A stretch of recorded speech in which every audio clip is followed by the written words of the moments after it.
본 영상은 조선 왕조실록 등 공개 사료의 사건 흐름을 바탕으로 한 역사 해설입니다. 인물의 내면이나 비밀 대화는 단정하지 않습니다. 오늘도 함께 해주셔서 감사합니다. 구독과 좋아요는 더 많은 이야기를 만드는 힘이 됩니다. 지금 어디서 듣고 계신지 댓글로 남겨주세요. 자, 그럼 오늘의 이야기를 시작하겠습니다. 오늘 다룰 사건은 중종반정입니다. 서기 1506년 조선 연산군 12년 9월에 일어난 일이죠. 반정이란 잘못된 것을 바로잡는다는 뜻입니다. 왕을 바꾸는 일이었습니다. 중종반정. 이 사건은 흔히 쿠데타로 불립니다. 하지만 조금 더 가까이 들여다보면 이것은 칼의 사건이라기보다 정당성을 만드는 기술의 사건이었습니다. 누가 국문을 장악하고 누가 명분을 작성하며 누가 새로운 질서를 설계하는가. 그 과정이 중요했습니다. 먼저 배경을 이해해야 합니다. 1506년 9월 연산군은 즉위한 지 12년이 지난 상태였습니다.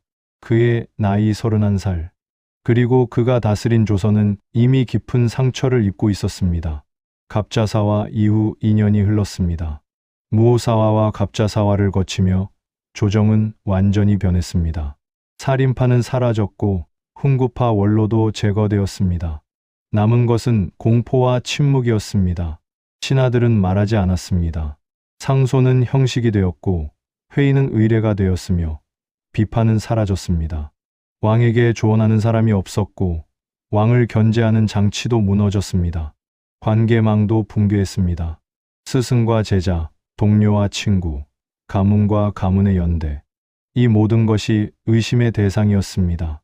모임은 위험했고 연대는 공범이 될 수 있었으며 신뢰는 사치였습니다. 그리고 통로가 강화되었습니다.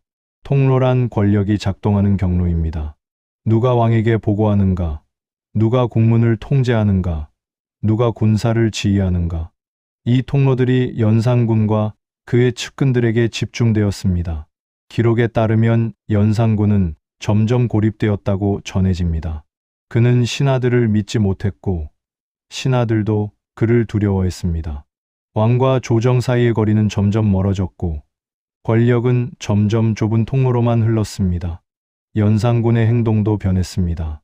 기록은 그가 사치를 일삼았고 유흥에 빠졌으며 백성을 괴롭혔다고 전합니다. 경복궁 안에 연회 공간을 만들었고 많은 여인을 궁으로 불러들였으며 백성들을 강제로 동원했다고 합니다. 이것이 사실이었는지 혹은 후대에 과장된 것인지는 조심스럽게 접근해야 합니다. 하지만 분명한 것은 당대 사람들이 그것을 문제로 인식하기 시작했다는 점입니다. 불만이 쌓였습니다. 신하들은 두려웠지만 동시에 분노했습니다. 원로들은 제거되었고 젊은 관료들은 미래가 보이지 않았으며 공신 가문들은 위축되었습니다.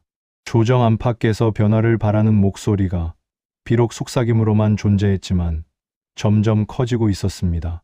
하지만 불만만으로는 반정이 일어나지 않습니다. 반정이 실행되려면 4가지 조건이 필요합니다. 첫째, 명분이 필요합니다. 왕을 바꾸는 것은 역무입니다. 성공하지 못하면 삼족이 멸문당합니다. 따라서 이것이 역모가 아니라 정당한 행위라는 논리가 필요합니다. 안정을 되찾는다, 백성을 구한다, 왕실을 보호한다. 이런 명분이 먼저 준비되어야 합니다. 둘째, 실행 가능성이 필요합니다. 아무리 명분이 있어도 실행할 힘이 없으면 소용없습니다. 군사를 동원할 수 있어야 하고 국문을 통제할 수 있어야 하며 왕을 물리적으로 제압할 수 있어야 합니다. 셋째, 대안이 필요합니다. 연산군을 물러나게 한다 해도 다음 왕이 없으면 혼란만 커집니다. 왕실 혈통을 가진 인물, 정통성을 가진 대안, 신하들이 받아들일 수 있는 인물이 준비되어야 합니다. 넷째, 비밀 유지가 필요합니다. 반정은 준비 과정이 노출되면 실패합니다. 소수의 핵심 인물만 알아야 하고 실행 직전까지 비밀이 지켜져야 하며 정보가 새지 않아야 합니다. 이 4가지 조건이 1506년 초가을 모두 갖춰지기 시작했습니다. 먼저 명분이 만들어졌습니다. 연산군의 폭정은 명분의 재료였습니다. 사치, 유흥, 백성 동원, 신하 처벌. 이 모든 것이 나라를 바로잡아야 한다는 논리의 근거가 되었습니다.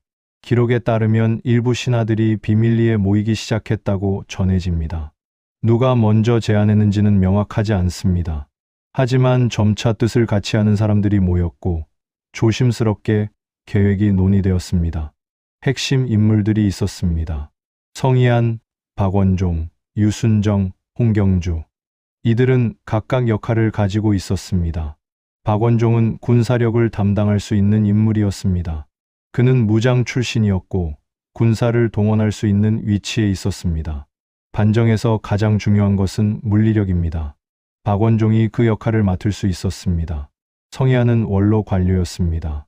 그는 경험이 많았고 조정 내부 사정을 잘 알았으며 명망이 있었습니다. 반정이 성공한 뒤 새로운 질서를 만드는데 그의 역할이 중요했습니다.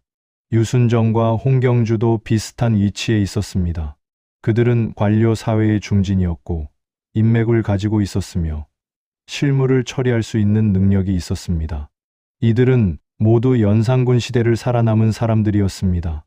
무오사화와 갑자사화를 겪었고 침묵하며 버텼으며 때를 기다렸을 가능성이 있습니다. 혹은 단순히 상황이 더 이상 견딜 수 없어서 결심했을 수도 있습니다. 우리는 그들의 정확한 동기를 알 수 없습니다. 하지만 분명한 것은 그들이 움직이기 시작했다는 것입니다. 실행 가능성도 점검되었습니다. 궁궐의 경비는 어떻게 되어 있는가? 왕의 측근은 누구인가? 군사를 어디서 얼마나 동원할 수 있는가? 국무는 누가 통제하는가? 이 모든 것이 조사되고 계획되었을 것입니다. 대안도 준비되었습니다. 연산군의 이복 동생 진성대군이 있었습니다. 그는 성종의 아들이었고 왕실 혈통을 가지고 있었으며 나이도 적당했습니다. 당시 그의 나이는 19살이었습니다. 진성대군은 연산군과 달리 조용히 지냈던 것으로 보입니다. 권력 다툼에 휘말리지 않았고 이협적이지 않았으며 신하들에게 받아들여질 수 있는 인물이었습니다. 그가 새 왕의 후보로 지목되었습니다. 물론 진성대군 자신이 이 계획을 알고 있었는지는 불분명합니다. 반정 주도자들이 사전에 그에게 알렸을 수도 있고 혹은 실행 직전까지 비밀로 했을 수도 있습니다. 기록은 명확하지 않습니다. 비밀 유지도 중요했습니다. 반정 계획은 극소수만 알아야 했습니다. 참여자들은 조심스럽게 만났고 공개된 장소를 피했으며 흔적을 남기지 않았습니다. 얼마나 많은 사람이 사전에 알고 있었을까요? 기록에 따르면 핵심 참여자는 10여 명 정도였다고 전해집니다. 그들은 각자 역할을 나눴고 실행 날짜를 정했으며 세부 계획을 조율했습니다. 날짜는 1506년 9월 초이틀로 정해졌습니다. 이날은 특별한 의미가 있었던 것은 아닙니다. 다만 실행 가능성이 높은 날이었을 것입니다. 경비 교대, 왕의 일정, 군사 동원 가능성, 이 모든 것이 고려되었을 것입니다. 그리고 마지막으로 가장 중요한 것이 준비되었습니다. 명분 문장이었습니다. 반정은 칼로 시작되지 않습니다. 글로 시작됩니다. 왜 이 일이 정당한가? 무엇을 바로잡는가? 누가 새로운 왕인가? 이것이 문장으로 만들어져야 합니다. 기록에 따르면 반정 주도자들은 사전에 명분 문서를 작성했다고 전해집니다. 연산군의 잘못을 나열하고 반정의 정당성을 설명하며 새로운 왕을 선포하는 문서였습니다. 이 문서는 반정이 성공한 직후 즉시 발표되어야 했습니다. 왕을 바꿨다는 사실만으로는 부족했습니다. 왜 바꿨는지, 누가 새 왕인지, 어떤 질서가 올 것인지, 이것이 글로 선포되어야 했습니다. 명분 문장은 칼보다 먼저 움직입니다. 칼은 물리적 통제를 하지만 글은 정당성을 만듭니다. 그리고 정당성이 없으면 반정은 역모가 됩니다. 모든 준비가 끝났습니다. 명분이 있었고 실행 가능성이 있었으며 대안이 준비되었고 비밀이 유지되었습니다. 그리고 마지막으로 결심이 필요했습니다. 반정은 되돌릴 수 없는 선택입니다. 성공하면 공신이 되지만 실패하면 역적이 됩니다. 가족이 함께 죽고 이름이 지워지며 역사의 반역자로 남습니다. 그럼에도 불구하고 그들은 움직이기로 했습니다. 왜였을까요? 분노 때문이었을까요? 두려움 때문이었을까요? 아니면 책임감 때문이었을까요? 우리는 알 수 없습니다. 다만 기록은 그들이 실행했다는 사실만 전할 뿐입니다. 1506년 9월 초이틀 밤, 반정이 시작되기 직전이었습니다. 참여자들은 각자 위치로 이동했고 군사들은 소집되었으며 궁궐은 어둠 속에 잠들어 있었습니다. 이제 남은 것은 실행이 아니라 정당화의 설계였습니다. 칼을 빼기 전에 글이 준비되어야 했고 왕을 패하기 전에 새 왕이 준비되어야 했으며 혼란을 만들기 전에 질서가 설계되어야 했습니다. 1506년 9월 초이틀 밤, 시간은 자정을 넘기고 있었습니다. 한양거리는 조용했고 궁궐은 어둠 속에 잠들어 있었습니다. 하지만 일부 사람들은 움직이고 있었습니다. 반정은 전투가 아닙니다. 그것은 절차입니다. 정해진 순서대로, 정해진 시간에, 정해진 방식으로 움직이는 것입니다. 하나라도 어긋나면 실패하고, 실패하면 모두 죽습니다. 첫 번째 단계는 군사 소집이었습니다. 박원종이 이 역할을 맡았습니다. 기록에 따르면 그는 자신이 지휘할 수 있는 군사들을 밤중에 소집했다고 전해집니다. 명목은 훈련이었을 수도 있고 혹은 비상 상황이었을 수도 있습니다. 군사들은 모였습니다. 얼마나 많은 군사가 동원되었는지 정확한 숫자는 기록마다 차이가 있습니다. 하지만 궁궐을 포위하고 통제하기에 충분한 규모였을 것입니다. 중요한 것은 군사들 대부분이 반정의 목적을 몰랐다는 점입니다. 그들은 명령을 따랐을 뿐입니다. 상관이 집합하라고 했고 그들은 모였습니다. 무엇을 하는지는 나중에 알게 되었을 것입니다. 두 번째 단계는 국문 통제였습니다. 궁궐에는 여러 문이 있습니다. 광화문, 흥례문, 건축문. 각 문에는 경비가 서 있고 출입을 통제합니다. 이 문들을 장악하지 못하면 반정은 실패합니다. 반정군은 새벽 무렵 국문에 접근했습니다. 경비들은 갑작스러운 군사 이동에 당황했을 것입니다. 일부는 저항했을 수도 있고 일부는 상황을 파악하지 못한 채 제압되었을 수도 있습니다. 기록에 따르면 큰 전투는 없었다고 전해집니다. 일부 경비가 다치거나 죽었을 가능성은 있지만 대규모 충돌은 없었습니다.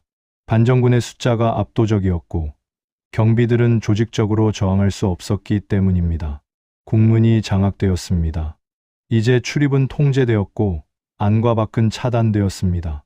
궁궐 안에 있는 사람들은 나갈 수 없었고 밖에 있는 사람들은 들어올 수 없었습니다. 세 번째 단계는 왕의 측근 제압이었습니다. 연산군 주변에는 그를 지키는 사람들이 있었습니다. 환관, 궁녀, 측근 신하들. 이들이 저항하거나 왕을 보호하려 할 가능성이 있었습니다. 반정군은 궁궐 내부로 진입했습니다. 연산군이 어디에 있는지 확인했고 주변을 포위했으며 접근을 차단했습니다. 기록은 연산군이 잠들어 있었다고 전합니다. 밤중에 갑자기 일어난 일이었습니다. 연산군은 무엇을 느꼈을까요? 놀람이었을까요? 분노였을까요? 아니면 체념이었을까요? 기록은 그의 반응을 자세히 전하지 않습니다. 다만 그가 저항하지 못했다고만 합니다. 측근들도 제압되었습니다. 일부는 도망쳤고 일부는 투항했으며 일부는 체포되었습니다. 궁궐 안의 권력 구조가 한순간에 무너졌습니다. 네 번째 단계는 새왕 옹립이었습니다. 연산군을 폐위시키는 것만으로는 부족했습니다. 공백이 생기면 혼란이 옵니다. 즉시 새로운 왕이 선포되어야 했습니다. 진성대군이 궁궐로 들어왔습니다. 혹은 이미 궁궐 안에 있었을 수도 있습니다. 기록은 명확하지 않습니다. 어쨌든 그는 반정 주도자들 앞에 섰고 왕으로 추대되었습니다. 이것이 중종의 시작이었습니다. 그는 원하지 않았을 수도 있습니다. 혹은 이미 알고 준비했을 수도 있습니다. 우리는 알 수 없습니다. 다만 그가 받아들였다는 사실만 기록은 전합니다. 다섯 번째 단계는 명분 선포였습니다. 이것이 가장 중요했습니다. 반정이 성공했다는 사실만으로는 부족했습니다. 왜 정당한가를 설명해야 했습니다. 반정 주도자들은 사전에 준비한 문서를 발표했습니다. 연산군의 잘못을 나열했고 반정의 정당성을 설명했으며 새로운 왕을 선포했습니다. 문서는 몇 가지 핵심 논리를 담고 있었습니다. 첫째, 안정입니다. 나라가 어지러워 백성이 고통받고 있으니 이를 바로잡아야 한다는 논리였습니다. 둘째, 후환입니다. 이대로 가면 더 큰 혼란이 올 것이니 지금 막아야 한다는 논리였습니다. 예방적 조치로서의 반정이었습니다. 셋째, 기강입니다. 왕실의 법도가 무너졌으니 이를 회복해야 한다는 논리였습니다. 연산군은 왕의 도리를 지키지 않았고 따라서 왕의 자격이 없다는 주장이었습니다. 이 논리들은 강력했습니다. 왜냐하면 모두 정당해 보였기 때문입니다. 안정, 예방, 기강, 이것들은 합리적 목표였고 누구도 반대하기 어려운 명분이었습니다. 하지만 그 이면에는 또 다른 논리가 숨어 있었습니다. 누가 안정을 정의하는가? 누가 후환을 판단하는가? 누가 기강의 기준을 세우는가? 모두 반정 주도자들이었습니다.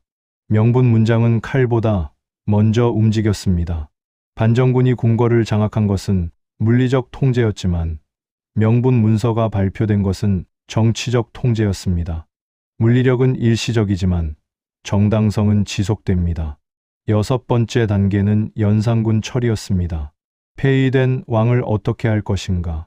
죽일 것인가? 유배 보낼 것인가? 아니면 다른 방식으로 처리할 것인가?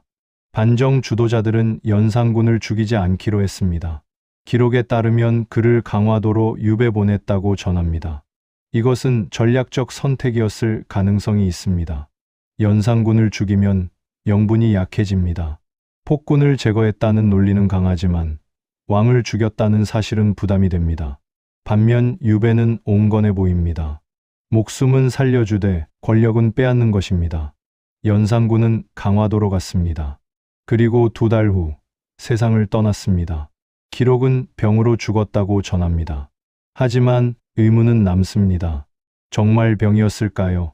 아니면 다른 이유가 있었을까요? 확인할 수 없습니다. 7번째 단계는 조정장악이었습니다. 반정이 성공했지만 아직 끝난 것이 아니었습니다. 조정 안에는 여전히 연산군 시대의 관료들이 있었고 그들의 반응을 통제해야 했습니다. 반정 주도자들은 빠르게 움직였습니다. 새벽에 반정이 일어났고 아침에 조정회의가 소집되었습니다. 신하들은 급히 궁궐로 모였고 새로운 왕 앞에 섰습니다. 중종이 즉위를 선포했습니다.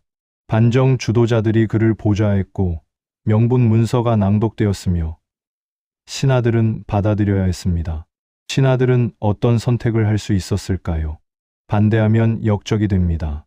이미 반정은 성공했고 군사는 궁궐을 장악했으며 새 왕은 즉위했습니다.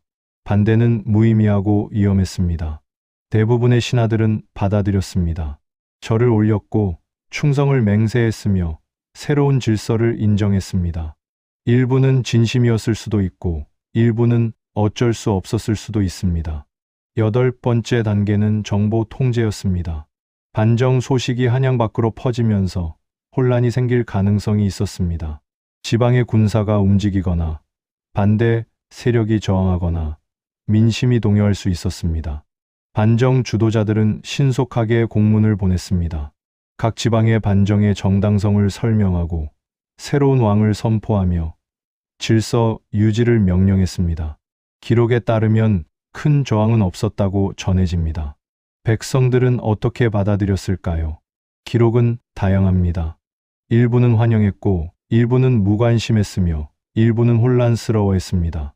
하지만 대규모 반발은 없었습니다. 이것은 명분의 힘이었습니다. 반정이 단순히 권력 다툼이 아니라 폭정을 바로잡는 일로 포장되었기 때문입니다. 백성들은 연산군의 폭정을 알고 있었고 따라서 반정을 이해할 수 있었습니다. 9번째 단계는 반대파 처리였습니다. 반정에 저항한 사람들, 연산군을 끝까지 따른 사람들, 혹은 반정을 비판한 사람들, 이들을 어떻게 처리할 것인가? 반정 주도자들은 선별적으로 처벌했습니다. 핵심 측근들은 처형되거나 유배되었습니다. 하지만 대규모 숙청은 피했습니다. 이것도 전략이었을 가능성이 있습니다. 무오사화와 갑자사화의 기억이 있었습니다. 끝없는 숙청은 공포를 낳고 공포는 저항을 부릅니다. 반정 주도자들은 온건함을 보여주려 했을 것입니다. 우리는 복수가 아니라 안정을 원한다. 이것이 메시지였습니다. 연산군 시대의 관료들 대부분은 그대로 두었고 일부만 교체했으며 전체적 틀은 유지했습니다. 10번째 단계는 공신 책봉이었습니다. 반정에 참여한 사람들은 공을 인정받아야 했습니다. 위험을 무릅썼고 성공을 이뤘으며 새로운 질서를 만들었습니다. 반정 공신이 책봉되었습니다.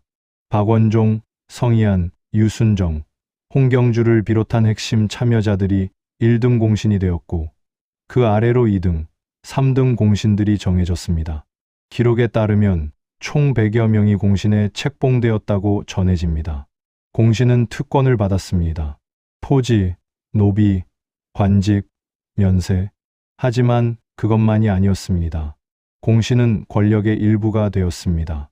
그들은 왕을 만든 사람들이었고 따라서 왕과 권력을 나눠 가졌습니다. 이것이 중종반정의 특징이었습니다. 왕권이 강화된 것이 아니라 공신 체제가 형성된 것입니다. 중종은 혼자 다스리는 왕이 아니라 공신들과 함께 다스리는 왕이었습니다. 반정은 성공했습니다. 연산군은 폐위되었고 중종이 즉위했으며 새로운 질서가 선포되었습니다.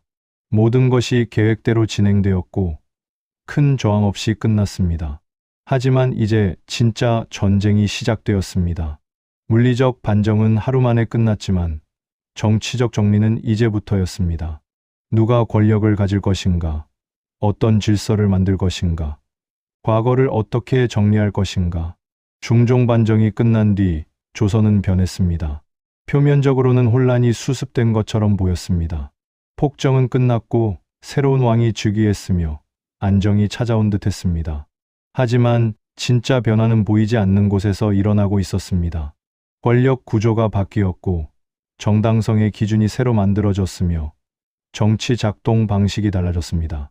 첫 번째 변화는 공신 체제의 형성이었습니다. 중종은 혼자 권력을 가진 왕이 아니었습니다. 그는 반정 공신들과 함께 권력을 나눠 가져야 했습니다. 박원종, 성희안, 유순정, 홍경주. 이들은 단순한 신하가 아니었습니다. 그들은 왕을 만든 사람들이었습니다. 그리고 왕을 만든 사람은 왕을 바꿀 수도 있는 사람이었습니다. 이것은 미묘한 균형이었습니다. 중종은 왕이었지만 공신들 없이는 즉위하지 못했습니다. 공신들은 권력을 가졌지만 왕 없이는 정당성이 없었습니다. 서로가 서로를 필요로 했고 서로가 서로를 견제했습니다. 기록에 따르면 초기 중종 시대는 이 균형을 찾는 과정이었다고 합니다. 중종은 왕권을 강화하려 했고 공신들은 자신들의 영향력을 유지하려 했습니다. 갈등이 없을 수 없었습니다. 두 번째 변화는 정당성 제작 방식이었습니다. 중종 반정은 정당성을 만드는 기술을 보여줬습니다. 연산군을 어떻게 규정하느냐가 곧 중종을 어떻게 정당화하느냐였습니다. 연산군은 폭군으로 규정되었습니다. 기록은 그의 잘못을 나열했고 후대는 그것을 반복했으며 역사는 그를 실패한 왕으로 남겼습니다. 이것은 단순한 평가가 아니라 정치적 필요였습니다. 연산군이 폭군이어야 반정이 정당합니다. 반정이 정당해야 중종이 정통성을 얻습니다. 정통성이 있어야 공신들도 역적이 아니라 충신이 됩니다.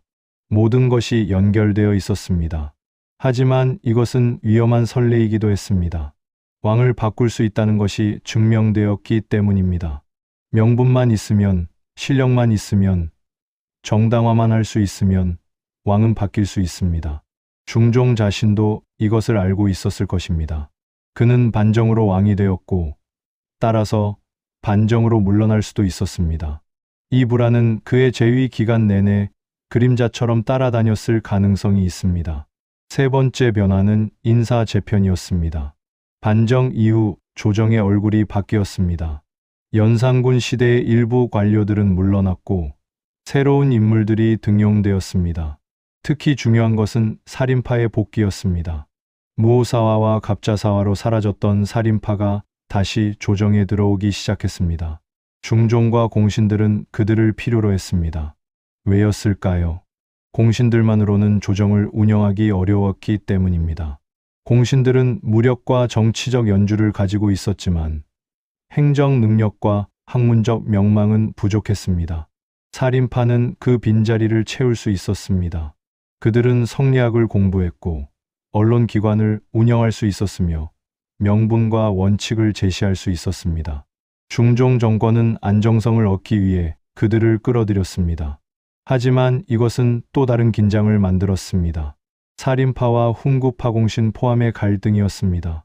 살인파는 개혁을 원했고 훈구파는 안정을 원했습니다. 이 갈등은 이후 기묘사화로 폭발하게 됩니다. 네 번째 변화는 언론과 공론의 부분적 회복이었습니다. 연산군 시대에 위축되었던 언론기관들이 다시 작동하기 시작했습니다. 사헌부, 사관원, 홍문관, 이 기관들의 살인파 관료들이 배치되었고 상소가 다시 올라왔습니다. 하지만 이것은 완전한 회복은 아니었습니다. 연산군 시대의 기억이 남아 있었고 공신들의 영향력이 여전했으며 왕권도 조심스러웠습니다. 언론은 회복되었지만 제한적이었습니다. 신하들은 다시 말하기 시작했지만 선을 넘지 않으려 했습니다. 비판은 허용되었지만 한계가 있었습니다. 공론은 형성되었지만 통제되었습니다. 다섯 번째 변화는 기록과 역사 정리였습니다. 중종 정권은 즉시 연산군 시대를 기록하기 시작했습니다. 연산군 일기가 편찬되었고 반정의 정당성이 문서화되었으며 역사가 정리되었습니다. 이것은 단순한 기록이 아니었습니다. 그것은 정당성의 고착화였습니다.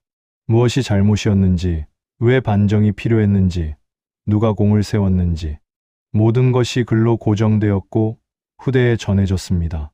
역사는 승자가 씁니다. 중종 반정의 역사는 반정 주도자들이 썼고 그들의 시각이 기록되었으며 그것이 정설이 되었습니다. 연산군의 변명은 기록되지 않았고 반대자의 목소리도 남지 않았습니다. 여섯 번째 변화는 재발 방지 시스템이었습니다. 반정 주도자들은 다시는 연산군 같은 왕이 나오지 않도록 장치를 만들려 했습니다. 언론 강화, 공신 세력의 견제, 왕권과 신권의 균형. 하지만 이것은 역설을 낳았습니다. 왕을 견제하기 위해 공신들의 권력이 강화되었고 그 공신들이 또 다른 권력 집단이 되었습니다.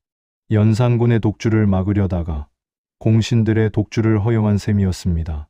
그리고 이것은 이후 조선 정치의 패턴이 되었습니다.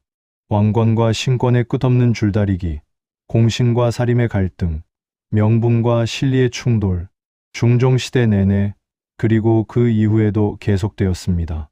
일곱 번째 변화는 통로의 재설정이었습니다. 연산군 시대에는 통로가 왕과 소수 측근에게 집중되어 있었습니다.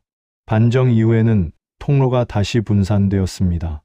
국무는 공신들이 관리했고 군사는 여러 장수들이 나눠 가졌으며 보고 라인은 다양해졌습니다. 이것은 안정을 가져왔지만 동시에 효율을 떨어뜨렸습니다. 통로가 분산되면 권력도 분산됩니다. 권력이 분산되면 결정이 느려집니다. 결정이 느려지면 개혁이 어려워집니다. 안정과 효율, 분산과 집중. 이 사이에서 균형을 찾는 것이 중종 시대의 과제였습니다. 그렇다면 중종 반정은 조선에 무엇을 남겼을까요? 몇 가지 유산이 있습니다. 첫째, 왕도 바뀔 수 있다는 선례를 남겼습니다. 조선 초기부터 왕권은 절대적이지 않았지만 반정은 그것을 명확히 증명했습니다. 명분과 실력만 있으면 왕은 교체될 수 있었습니다. 이것은 왕권을 제약했지만 동시에 불안정을 만들었습니다. 왕은 항상 반정의 가능성을 염두에 두어야 했고 신하들은 반정을 정당화할 명분을 찾으려 했습니다. 둘째, 공신 정치의 패턴을 만들었습니다. 중종 시대는 왕과 공신이 권력을 나눠 가진 시대였습니다. 이 패턴은 이후에도 반복되었습니다. 공신은 특권을 가졌지만 책임도 져야 했고 왕은 권위를 가졌지만 독주할 수 없었습니다. 셋째, 정당성, 제작 기술을 정교하게 만들었습니다. 중종 반정은 명분, 절차, 문서, 기록의 중요성을 보여줬습니다. 칼만으로는 부족하고 글이 함께 움직여야 한다는 것을 증명했습니다. 이 기술은 이후 조선 정치에서 계속 사용되었습니다. 사건이 일어나면 명분을 만들고 명분을 문서화하며 문서를 역사로 남기는 과정. 이것이 조선 정치의 기본 문법이 되었습니다. 넷째, 살인의 복귀 통로를 열었습니다. 무오사화와 갑자사화로 사라졌던 살인파가 다시 조정에 들어왔습니다. 이것은 중종 초기의 개혁 시도로 이어졌고 조광조의 등장으로 연결되었습니다. 물론 그 시도는 기묘사화로 좌절되었지만 패턴은 남았습니다. 사림은 계속 조정에 진입하려 했고 훈구는 그들을 견제하려 했으며 왕은 그 사이에서 균형을 찾으려 했습니다. 다섯째, 통로의 중요성을 재확인했습니다. 권력은 통로를 통해 작동합니다. 누가 국문을 통제하고 누가 군사를 지휘하며 누가 보고를 하는가. 이것이 권력의 실체였습니다. 중종반정은 통로를 장악하면 권력이 바뀐다는 것을 보여줬습니다. 그리고 이 교훈은 이후에도 계속 작용했습니다. 정치 투쟁은 종종 통로를 둘러싼 싸움이었습니다. 중종은 재위 38년 동안 다스렸습니다. 그는 반정으로 왕이 되었고 공신들과 권력을 나눴으며 사림과 훈구 사이에서 균형을 잡으려 했습니다. 성공적이었는지는 평가가 엇갈립니다. 일부는 그를 안정을 가져온 왕으로 평가합니다. 연산군의 혼란을 수습했고 조정을 정상화했으며 큰 사건 없이 재위를 유지했습니다. 일부는 그를 약한 왕으로 평가합니다. 공신들에게 눌려 독자적 결정을 내리지 못했고 개혁을 제대로 추진하지 못했으며 기묘사와 같은 비극을 막지 못했습니다. 어느 쪽이 맞는지 단정하기는 어렵습니다.